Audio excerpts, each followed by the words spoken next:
त्रिभुज में के या पी किसी का भी मान पूछा हो और सवाल ये कहे संरेख है तो त्रिभुज का जो क्षेत्रफल होता है वो हमेशा कितना होता है?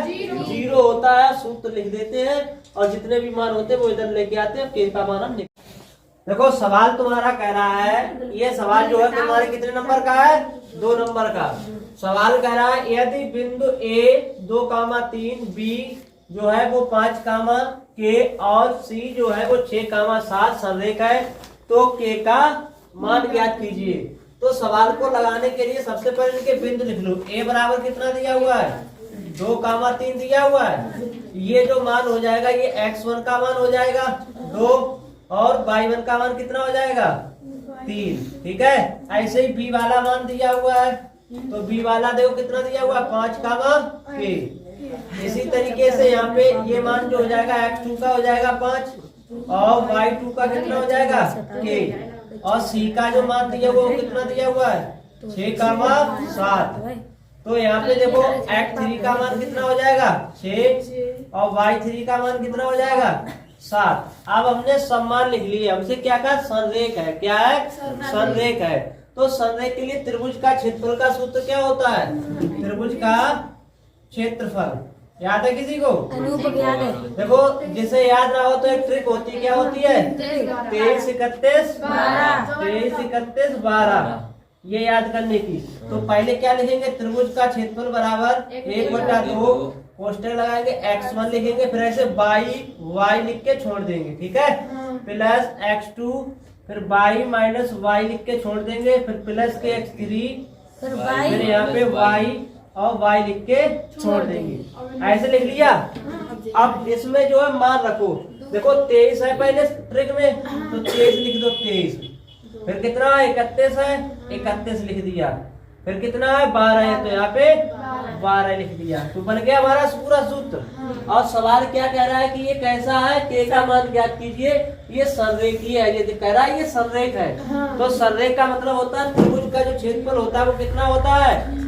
0। तो यहाँ पे कितना लिख देंगे? 0। आगे देखेंगे 1/2 ये लिख लेंगे। अब मान लगा देंगे। x1 का मान कितना है? 2 तो यहाँ पे 2 लगा देंगे। y2 का मान कितना है? k तो यहाँ पे k लिख देंगे। माइनस y3 का मान कितना है? 7 तो यहाँ पे 7 लिख देंगे। प्लस x2 का मान कितना है? 5 तो यहाँ पे 5 लिखेंगे। और इसके बाद y3 का मान 7 है 7 लिखेंगे। y1 है, y1 का मान है 3 लिख दिया। प्लस x2 का मान कितना है? x3 का मान है 6 तो यहाँ पे लिखेंगे 6 और y1 का मान कितना है? 3 है, 3 लिख दिया। y2 का मान है k तो k लिख दिया।